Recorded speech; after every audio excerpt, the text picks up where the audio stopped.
कहीं नहीं कहूं कहीं मत का दोहा पारा तू। हौले पार पार अरे अरिया जर गए औ परिया जर गए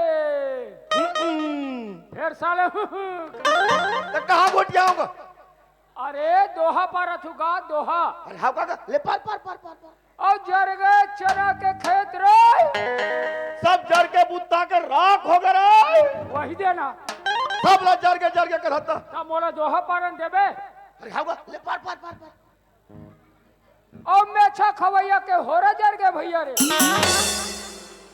कहते आदमी में साल खाते पागल कौन है कथे रे ते तभी के आधा तोड़ मारे से उल्टा पुल्टा होते ते है वैसा खुदे दो हानि पारे कैसे कथे जी। अरे होरा खवैया के मेथा जर के भैया रे बोलिया ले गए संदेश रे